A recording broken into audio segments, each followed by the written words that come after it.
السلام علیکم دوستو، امید ہے آپ خیریت سے ہوں گے۔ اچھا، آج اس سیشن کا جو ٹاپک ہے ہمارا وہ ہے کرونا کی حقیقت۔ اچھا، آج میں آپ کو کرونا کے بارے میں کچھ حقائق آپ کے سامنے رکھوں گا۔ کرونا کی وبا پھیلی چائنا سے۔ تو چائنا وہ ملک ہے کہ اس کی اکثریت عوام کسی مذہب کو نہیں مانتے، اور اگر کوئی ایک کمیونٹی مانتی بھی ہے تو وہ اسلام نہیں ہے، اور وہ ہر چیز کھا جاتے ہیں۔ جیسے کہ آپ کو معلوم ہے، چوہا، کتا، بلی، ہر وہ چیز جس کو اسلام نے حرام قرار دیا وہ اس کو کھا جاتے ہیں۔ اللہ نے جس کو حرام قرار دیا وہ اس کو کھا جاتے ہیں۔ اللہ سے بہتر تو کوئی نہیں جانتا کہ انسان کے لیے کیا حلال ہے اور کیا حرام۔ اور سائنسدان کہتے ہیں کہ یہ کرونا جانوروں کے کمبائن ایفیکٹ کی وجہ سے ایک وائرس پھیلا ہے جس نے پوری دنیا کو متاثر کیا۔ اچھا، اس کے بعد اب بات کریں تو امریکہ وہ ملک ہے جس میں ہلاکتوں کی تعداد چائنا کے بعد آتی ہے، بلکہ اب تو چائنا سے بھی بڑھ گئی ہے۔ اچھا، امریکہ وہ ملک ہے جس نے قرآن کی بے حرمتی کی تھی، نعوذ باللہ۔ یہ وہ ملک ہے، اور یہ چیلنج کیا تھا کہ کوئی ہے اس کو روک سکے۔ دیکھو کچھ بھی نہیں ہو رہا۔ قدرت کو چیلنج کیا تھا، انسانوں کو نہیں۔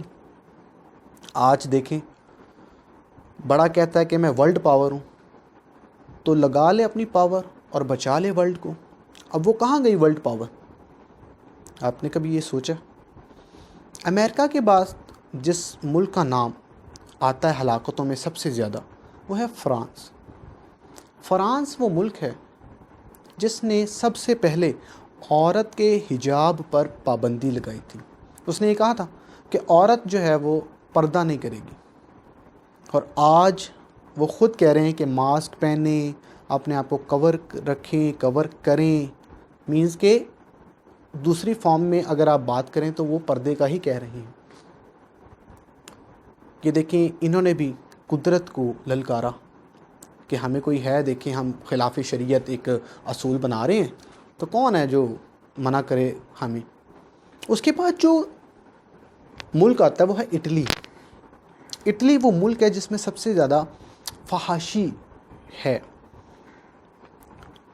اچھا، اس کے بعد مغربی ممالک میں دیکھا جائے تو یہ وائرس بہت زیادہ پھیل رہا ہے۔ اچھا، آپ کو شاید یاد ہو کہ نیوزی لینڈ میں ایک یہودی نے جمعے والے دن مسجد میں جا کے معصوم مسلمانوں کو گولیوں سے شہید کیا، اور وہ کہنے لگا جی میں نے بہت اونچا کام کیا ہے، تو کوئی ہے مجھے پکڑنے والا؟ دیکھو میں سڑکوں پہ جو ہے وہ آیا ہوں اور میں نے مار دیا سب کو۔ کتنا بڑا ظلم ہوا، اللہ کی عبادت، اللہ کے گھر میں جا کے مار دیا، اور آگے سے کہہ رہا ہے کوئی ہے، دیکھو بڑی ڈٹائی کے ساتھ ایک یہودی۔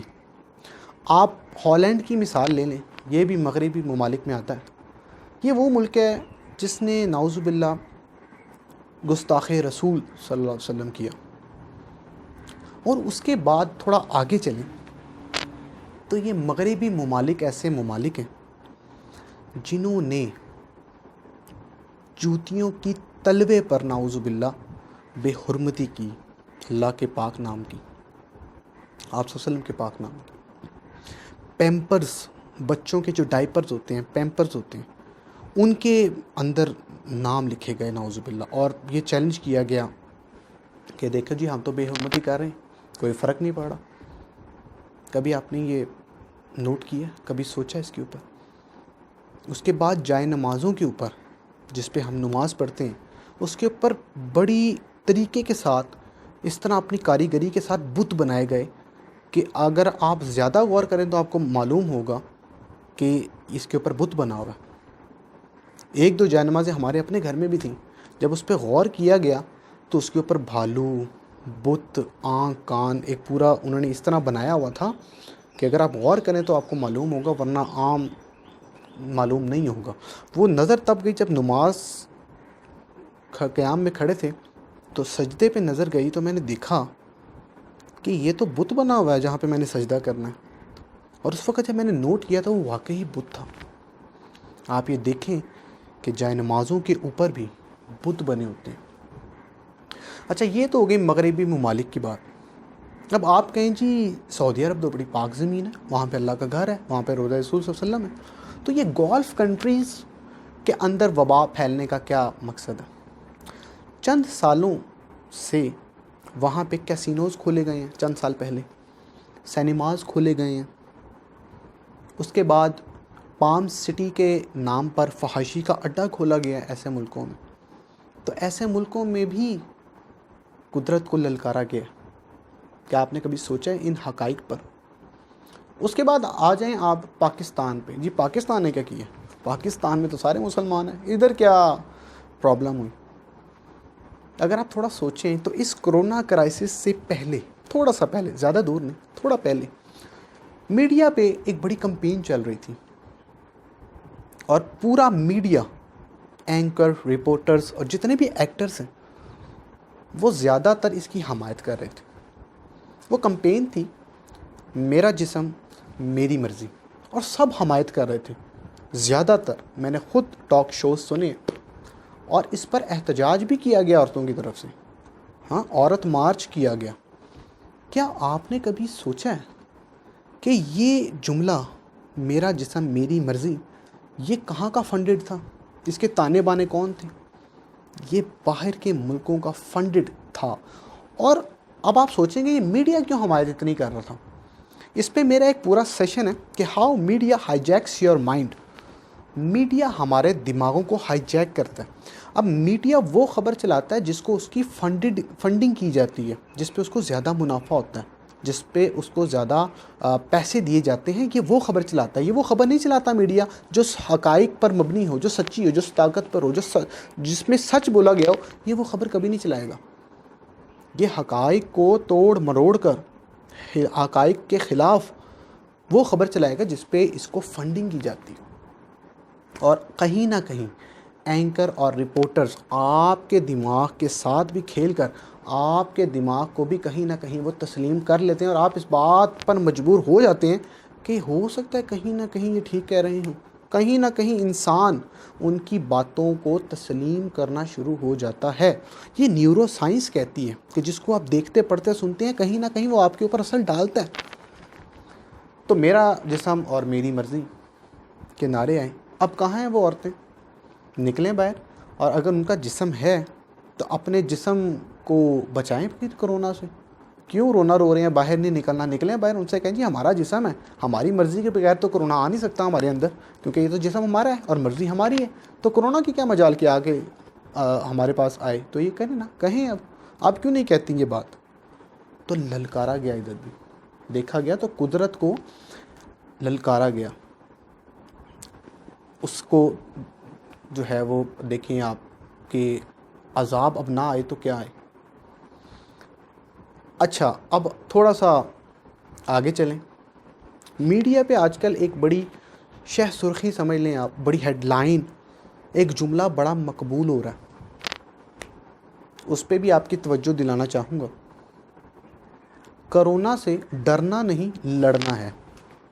اچھا آپ لوگ روز یہ جملہ سنتے ہیں ٹی وی پہ, کیا کبھی کسی نے یہ سوچا ہے کہ اس کے تانے بانے کس نے لکھے ہیں, اس کا رائٹر کون ہے؟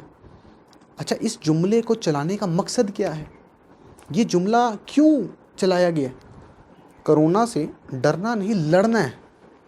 لڑ لو, آپ لڑ لو. یہ لڑ رہے ہیں ہم تو یہاں تک پہنچ گئے کہ وائرس ابھی تک اس کا جو اینٹی ڈوز ہے وہ بنا ہی نہیں سکے ہم. یہ لڑ رہے ہیں ہم اس سے. آسمانی اللہ نے ایک عذاب بھیجا, ہم کہہ رہے ہیں ہم لڑے ہیں. اللہ کے عذاب سے بھی کوئی لڑ سکا؟ اس کا مطلب یہ کہاں سے, کس نے یہ جملہ میڈیا پہ کہا کہ اس کو ہائی لائٹ کرو؟ اس کا مطلب میڈیا نے فنڈنگ لے کے یہ جملہ چلایا. یہ ہمارا جملہ نہیں بلکہ مغربی ممالک کی فنڈنگ ہے جو ہمارے ذہنوں میں بھری جا رہی ہے اور ہمارے مائنڈز کو ہائی جیک کیا جا رہا ہے, اور ہم بھی کہیں نہ کہیں اس کو تسلیم کر بیٹھے. بلکہ جملہ ہونا چاہیے تھا کرونا سے ڈرنا نہیں بچنا ہے. سمجھ آتی ہے کرونا سے ڈرنا نہیں بچنا ہے. یہاں پہ کرونا سے ڈرنا نہیں لڑنا ہے تو لڑ لو باپ, لڑ لو. امریکہ جو ورلڈ پاور ہے تو پاور کا استعمال کرے اور لڑے. وہ بھی گھٹنے ٹیک کیا اپنے, وہ بھی ہار گیا. آپ دیکھیں ہمیں یہ سوچنا چاہیے کہ میڈیا ہمارے مائنڈز کو کس طرح کنٹرول کر رہا ہے. اس پہ میرا ایک پورا سیشن ہے, آپ سرچ کریں گے تو آپ کو ملے گا how media hijacks your mind, کہ میڈیا کس طرح آپ کے دماغوں کو ہائی جیک کرتا ہے, کس طرح کھیلتا ہے آپ کے دماغوں کے ساتھ. تو یہ سوچنے کی, یہ تو میں نے ایک آپ کو چند حقائق بیان کیے ہیں, اگر آپ سوچیں گے تو آپ کو اور بہت سے حقائق سامنے آئیں گے. قرآن میں پڑھ رہا تھا حضرت صالح علیہ السلام کی قوم, جب حضرت صالح علیہ السلام نے کہا کہ عذاب آ جائے گا, نہ للکارو, نہ کرو, اللہ کے حکم کی خلاف ورزی نہ کرو, اللہ کے حکم کے خلاف نہ جاؤ. وہ کہتے کدھر ہے عذاب, دکھاؤ ہمیں کدھر ہے, کہاں آ رہا ہے, ہم تو سب کچھ کر رہے ہیں, عذاب نہیں آ رہا.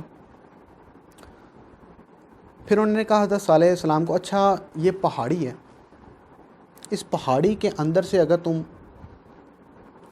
ایک اونٹنی نکلوا دو, کہ اونٹنی اس پہاڑ کے اندر سے نکل آئے, پہاڑی کے اندر سے, تو ہم نہ تمہارے رب پر ایمان لے آئیں گے. حضرت صالح علیہ السلام نے اللہ سے دعا کی کہ موزانہ طور پر اگر ان کی یہ ایک ڈیمانڈ ہے آپ پوری کرتے ہوئے, کہتے ہیں ہم اللہ پر ایمان لے آئیں گے. اللہ نے کہا, اللہ نے فرمایا کہ صالح اگر میں یہ معجزہ کر بھی دوں, اللہ کا بیش معاف فرمائے, یہ مفہوم بیان کروں, تو یہ تب بھی ایمان نہیں لائیں گے, کیونکہ اللہ تعالیٰ تو انسان کی فطرت سے واقف ہے نا, کیونکہ اللہ تو خالق ہے انسان کا, اللہ تو واقف ہے انسان کی فطرت سے. اچھا پھر بھی اللہ نے کہا کہ نبی کی دعا تھی, اللہ نے اس کو پورا کیا, اور موزانہ طور پر اس پہاڑی کے اندر سے ایک اونٹنی نمودار ہوئی. وہ اونٹنی جب نمودار ہوئی تو وہ حاملہ تھی. حضرت صالح علیہ السلام نے اپنی قوم کو کہا کہ دیکھو یہ اللہ کی ایک خاص چیز ہے, اس کو تنگ نہیں کرنا, اس کو زیادہ چھیڑنا نہیں. انہوں نے نعوذ باللہ اس کے بال کاٹ دیے اور پھر للکارا, ہنسنے لگے, مذاق اڑانے لگے. میں نے جب آگے پڑھا تو میں امیجن نہیں کر سکا.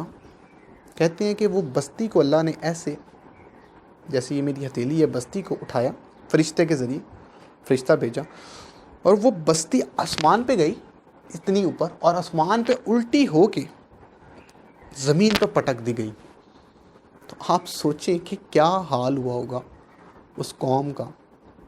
میں نے جب تھوڑا امیجن کیا اس کو پریکٹیکلی, تو میں امیجن نہیں کر پایا کہ یہ جو ہے وہ کیسے ہوا ہوگا, لیکن یہ قرآن میں ہے تو ہوا ہوگا.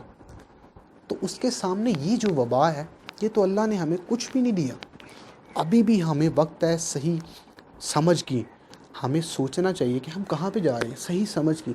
آج سے اپنی دعا میں ایک دعا ایڈ کیجیے گا. ہم سب کچھ مانگتے ہیں, ایک چیز نہیں مانگتے جو بیسک ہے, وہ ہے مت. اللہ سے دعا میں مت مانگیے گا. مت مطلب صحیح سمجھ مانگیے گا, عقل مانگیے گا. کیونکہ جب اللہ نے کسی سے کچھ لینا ہوتا ہے نا, تو اللہ تعالیٰ اس سے سب سے پہلے مت لیتا ہے, جس کو کہتے ہیں ہم اس کی مت بج گئی ہے. اچھا اس کی مت ایسے بجتی ہے کہ اس سے فیصلہ غلط ہو جاتے ہیں, اس سے فیصلے غلط ہونا شروع ہو جاتے ہیں, اور وہی فیصلوں کا نتیجہ اس کو آسمان سے زمین پہ لے آتا ہے. اور وہ ساری زندگی سوچ رہا ہوتا ہے کہ یار یہ میرے سے ہوا کیسے. بڑے ریئلٹی کیس ہے کہ کاش یہ نہ ہوا ہوتا. وہ ہونا ہوتا ہے کیونکہ اس کی مت بچ جاتی ہے, اس کی عقل, اس کی سوچنے کی سمجھنے کی صلاحیت ختم ہو جاتی ہے. یہ اللہ کا ایک عذاب ہوتا ہے جو سب سے پہلے اللہ تعالیٰ اس کی عقل لے لیتا ہے. اور اگر جس کو عقل دیتا ہے, جس کو نوازتا ہے, اس کو سب سے پہلے عقل دیتا ہے. اچھا اگر عقل دیتا ہے, اس کو مت دیتا ہے, تو اللہ قرآن میں فرماتا ہے کہ عقل والوں کے لیے نشانیاں ہیں. مفہوم ہے کہ عقل والوں کے لیے نشانی ہے. اس کا مطلب جس کے پاس عقل ہے وہ اللہ کی نشانیوں پر غور کرے گا. اچھا اللہ کی نشانیوں پر جب غور کرے گا وہ, تو اس کو ہدایت ملے گی. جب اس کو ہدایت ملے گی تو وہ ہدایت اس کو لے کے جائے گی اللہ کی طرف, تو اس کو اللہ ملے گا. تو جس کو اللہ مل گیا تو میرے لیے تو اللہ ہی کافی ہے, اس کو اور کیا چاہیے. تو اس لیے آج سے اپنی دعا میں مت مانگیے گا, اللہ سے صحیح سمجھ مانگیے گا, اور اس میڈیا کو سوچیے گا کہ یہ کس طرح آپ کے مائنڈ کو ہائی جیک کر رہا ہے، اس سے بچیے گا۔ میرے ایک دوست کا فون آیا، مجھے کہنے لگا کہ علی قیامت کی نشانیاں شروع ہو گئی ہیں اور قیامت کا آغاز ہو گیا اور سب مرنے والے ہیں آہستہ آہستہ نا، ابھی تو یہ شروع ہوا۔ تو میں نے اسے پوچھا کہ یار آپ کتنی دیر ٹی وی دیکھتے ہو؟ اس نے کہا جی سارا دن دیکھتے ہیں ٹی وی اور کام ہی کرنے کے لیے نہیں ہے۔ میں نے کہا پھر قیامت نہیں، پھر روز محشر کا دن آ گیا سمجھو آپ۔ تو اس نے کہا کیوں؟ میں نے کہا آپ ایسا کرنا کہ ایک ہفتہ ٹی وی نہ دیکھنا، کوئی دوسری ایکٹیویٹی میں چلے جاؤ، کچھ کریٹیو کر لو، ٹی وی کے بغیر کوئی ایسا کام کر لو، بک ریڈ کر لو، کوئی ایکسرسائز کر لو، کوئی ایسا کام کر لو جس سے آپ ٹی وی سے تھوڑا دور ہو جاؤ، ٹی وی ہر وقت نہ دیکھو، خبریں نہ سنو۔ ایک ہفتے بعد اس کو کال آئی، کہتا ہے یار علی زندگی میں سکون ہو گیا۔ میں نے کہا کیا ہوا؟ کہتا ہے یار ذہنی سکون ہو گیا، مطلب ایک جو ذہنی پریشانی ہوتی تھی نا، اتنی ہلاکتیں ہو گئیں، اتنے بندے مر گئے، اتنی ہلاکتیں ہو گئی، کنٹرول نہیں ہو پا رہا، وائرس نہیں ہے، یہ نہیں ہے، وہ نہیں ہے۔ وہ کہتا ہے یار ایسا لگا زندگی میں سکون ہو گیا، افراتفری نہیں رہی، زندگی تھوڑی سی میری نا ایزی ہو گئی ہے، مجھے لگا میں جنت میں آ گیا ہوں۔ میں نے کہا بس یہی ہے، یہ میڈیا ایک ایسی چیز ہے جو چاہتا ہے وہ کر لیتا ہے۔ وہ کسی کو پازیٹیو شو کرنا چاہے تو پازیٹیو شو کر لیتا ہے، اور اگر کسی کو نیگیٹو شو کرنا چاہے تو نیگیٹو شو کر دیتا ہے، اور ہم کہیں نہ کہیں اس کو تسلیم کر لیتے ہیں حقائق سے ہٹ کر۔